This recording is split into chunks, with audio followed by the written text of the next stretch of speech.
भगवान विष्णु ने बताया तुलसी को रोजाना जल देने से कौन सा फल मिलता है। एक समय की बात है, माता लक्ष्मी ने भगवान विष्णु से पूछा, हे नाथ, आप तो तीनों लोकों के स्वामी हैं। आपकी तीनों लोकों में पूजा होती है। सभी आपकी कृपा पाने के लिए उत्सुक रहते हैं। फिर भी आप इस तुलसी के पौधे की पूजा क्यों करते हैं? इसे रोजाना जल क्यों चढ़ाते हैं? मैं इस तुलसी के पौधे को जल चढ़ाने का महत्व जानना चाहती हूँ। माता लक्ष्मी की बात सुनकर भगवान विष्णु ने कहा, हे देवी, तुलसी साक्षात लक्ष्मी का ही रूप है। तुलसी की रोजाना पूजा करने के कई फायदे हैं और तुलसी को जल चढ़ाने मात्र से ही मनुष्य के कई पाप नष्ट हो जाते हैं। तुलसी को जल देने का महत्व बताने से पहले मैं तुम्हें एक बहुत ही पवित्र कथा सुनाता हूँ। इस कथा के माध्यम से तुम्हें तुम्हारे इन प्रश्नों के उत्तर मिल जाएंगे, इसलिए हे देवी, आप इस कथा को बड़े ही ध्यान से सुनना। भगवान विष्णु ने कहा, हे देवी, जो भी मनुष्य सिर्फ इस कथा को ध्यान लगाकर पूरी सुन लेता है, उसे 100 वर्षों तक तुलसी को जल देने का फल प्राप्त होता है।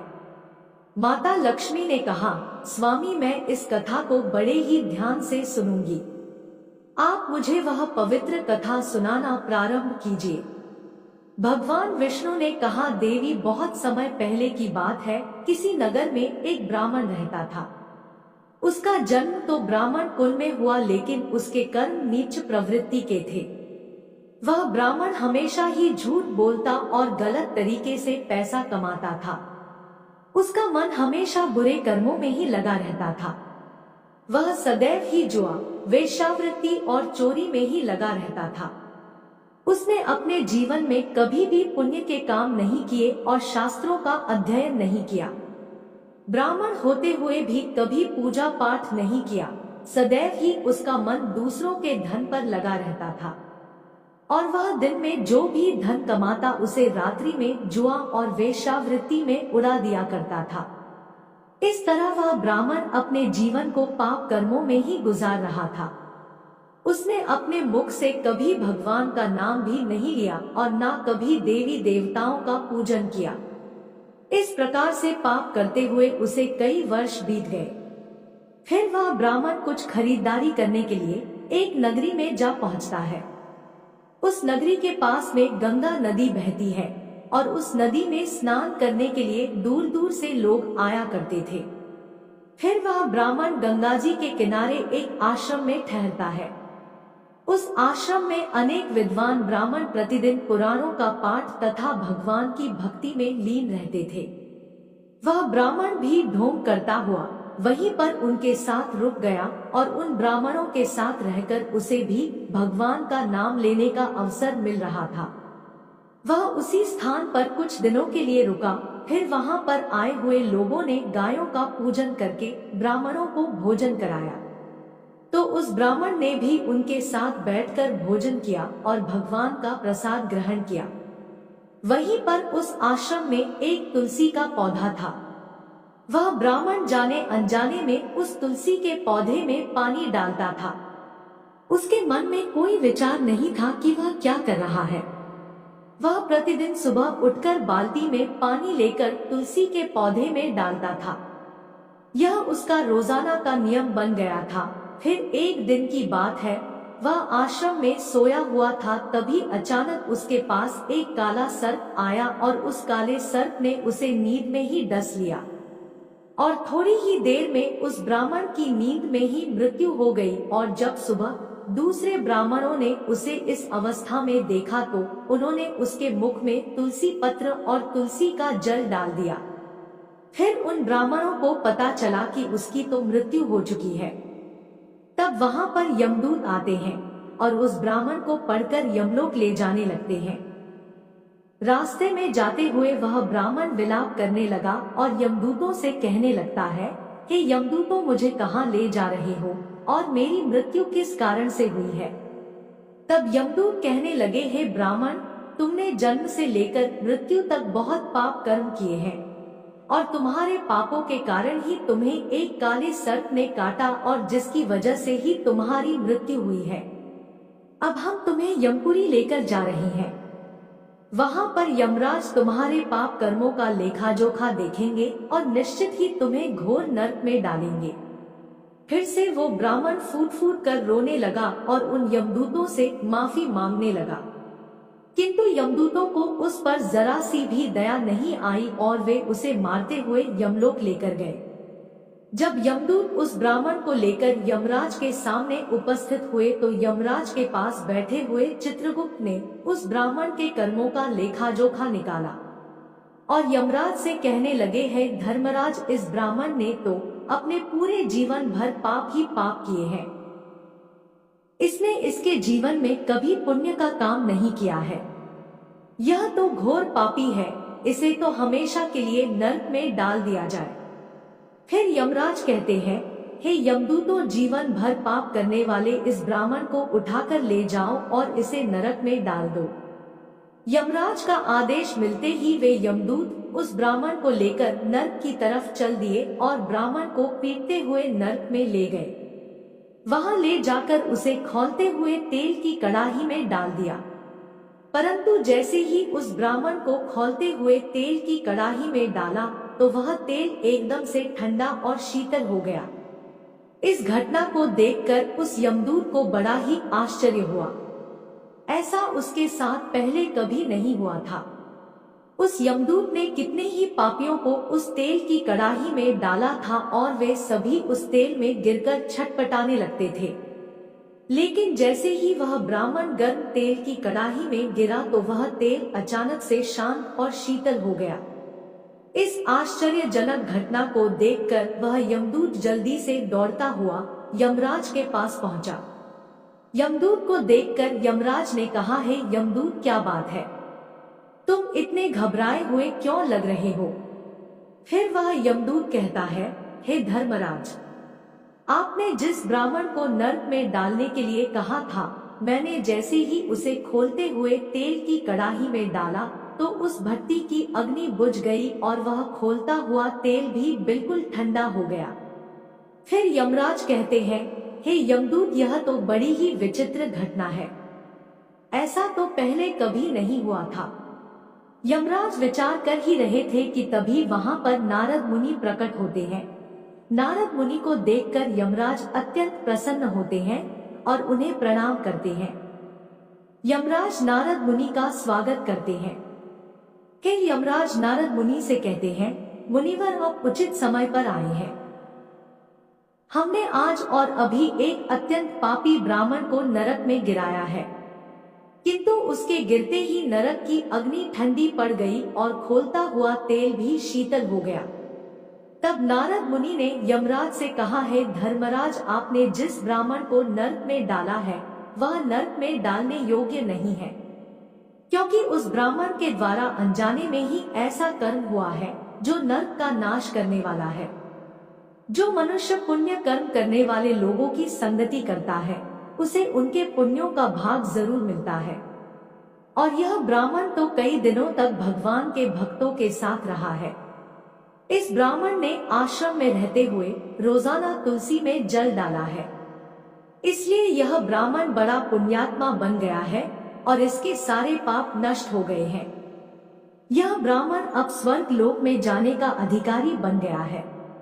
इस ब्राह्मण ने अनजाने में ही इतना पुण्य कमाया है जो कई जन्मों तक मनुष्य को प्राप्त नहीं होता है। इसलिए है धर्मराज, आप इस ब्राह्मण को नरक में ना डालो और इसके पापों के लिए इसे केवल इतना दंड दो कि इसे सभी नरकों का दर्शन कराओ। नारद मुनि की बात सुनकर यमराज बहुत ही खुश होते हैं और उस ब्राह्मण को नरक से निकाल कर लाते हैं और अपने यमदूतों से कहते हैं, हे यमदूतों, इस ब्राह्मण को ले जाओ और संपूर्ण नरकों का दर्शन कराओ। फिर यमदूत उस ब्राह्मण को ले जाते हैं और संपूर्ण नरकों का दर्शन कराते हैं। भगवान विष्णु ने कहा, देवी, इस प्रकार से यमदूत उस ब्राह्मण को संपूर्ण नरकों का दर्शन कराते हैं और उसे यक्ष लोक में ले जाते हैं और फिर वह ब्राह्मण एक यक्ष बन जाता है। भगवान विष्णु कहते हैं, हे देवी। वनस्पति नाम तुलसी, मास नाम कार्तिक, तिथि नाम एकादशी। भगवान कहते हैं, हे देवी, वनस्पतियों में मुझे तुलसी प्रिय है, मास में कार्तिक मास और तिथि में एकादशी प्रिय है। इसलिए जो मनुष्य रोजाना तुलसी की पूजा पाठ करता है और तुलसी को जल देता है, वो मनुष्य मुझे सबसे अधिक प्रिय है। उस मनुष्य की कभी भी दुर्गति नहीं होती है और वह मनुष्य कभी नरक में नहीं गिरता है। जिन घरों में तुलसी का पौधा सदैव ही हरा भरा रहता है, उस घर में सुख शांति और समृद्धि बनी रहती है। भगवान विष्णु कहते हैं, देवी, मेरी पूजा में और मुझे चढ़ाए जाने वाले भोग में तुलसी के पत्र अवश्य होने चाहिए, क्योंकि तुलसी पत्र के बिना मैं किसी भी प्रकार का भोग स्वीकार नहीं करता हूँ।